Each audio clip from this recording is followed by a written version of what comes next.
Hi, everybody. In this video today, I'm going to talk to you about building a life you're not looking to escape from. And this is something I remember reading a long time ago. I don't exactly remember where. I'm sure a lot of people have written or said something similar because it really is simple, good advice. Build a life you're not looking to escape from. But anyway, this is something that stuck to me, and I really took it to heart, and I've been almost unable to not think that way ever since, for better or for worse.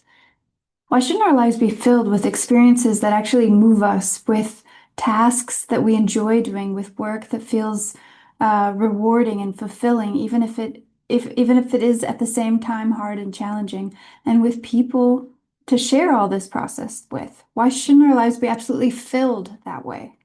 Um, can you think of a good reason? Because I really can't. And I know that work is work sometimes.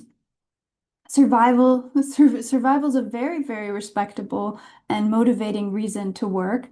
And I get that you may not feel like doing every single task you have to do. It requires effort, and that effort doesn't feel fun in the moment. But when you zoom out, there has to be some meaning to it, and there has to be some sort of gratitude, some appreciation for the process deep down. I also get the idea of not working all the time and that rest is really important. But my point here is that we really, really shouldn't be looking forward to the weekends and to our limited vacations in such a desperate way. At least that's how I feel. And I know that building a life you're not looking to escape from, it's a tall order, it's a dream, and it's not for the faint of heart. But that's the kind of person I am. And if you're watching this, I'm guessing it's the kind of person you are too. And there's been plenty of times where I've been tempted to throw in the towel and just go back to doing something more normal, something more quote unquote secure and certain. Um, but there's something really, really strong in me that resists that because it honestly feels dead. And I'm not saying to hop up and throw all caution to the wind and throw away everything you worked so hard for and be irresponsible every single time you feel a little bit bored. That's not what I'm saying. But if you notice that your day-to-day life feels hollow and that the things that you're filling your time with, your precious limited time, um, is starting to drain your energy instead of fill you, it might be time to make some shifts, as scary and uncertain as those shifts may be. Because what's dead is sometimes it feels safe, it feels secure, it feels tried and true, but following it often depletes us, leaving us with less and less energy. They say follow the road less traveled by, but I say, what's alive for you? Follow that. What brings you to life? Follow that. It's so important to follow those things that move you. And if you're at a point where you could use some extra focus to get clear around what it is that moves you specifically and what your next best steps forward should be, I have this 2-hour workshop that I'll link below that I think will be super helpful for you. Because of the nature of my business consulting and my one-on-one personal development coaching, I have the pleasure of meeting and supporting some pretty awesome people, some wonderful people, some very, very alive people. And they're usually starting or already running small, close-knit family-run businesses, usually in the hospitality sector.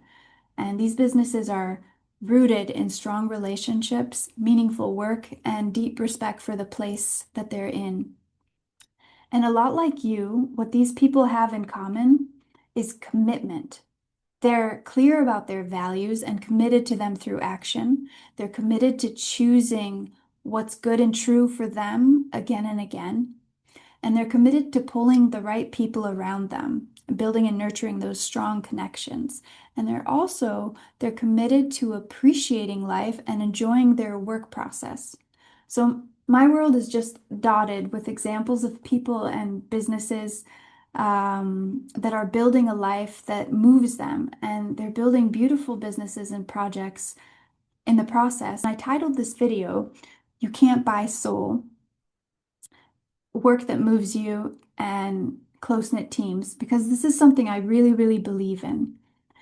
And like I said, I work a lot with small family businesses or close-knit teams, and they really, really inspire me. And if you feel a bit small, like a tiny, tiny fish in a big, big ocean, I want to let you in on something. The advantage of being small, actually. Because I've worked with bigger corporations before, bigger companies, and I find that a lot of companies, they try to work backwards, sort of like putting the cart in front of the horse. They're already in business doing something, making profits, being productive. And because they see that they can't continue to motivate their employees, um, they come up with this lofty vision statement and values, and then they work really hard to convince themselves and their employees and even their customers that it is so.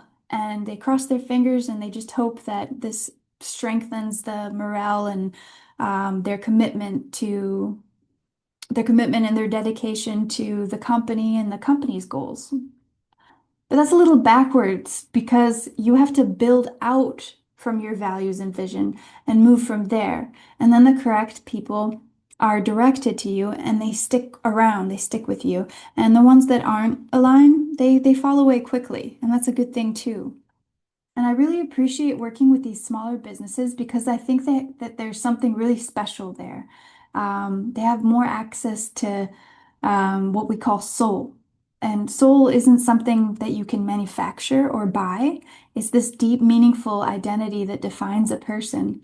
And I know that a business doesn't inherently possess a soul, but it's the people within it and the relationships they build that infuse it with that deep, meaningful identity.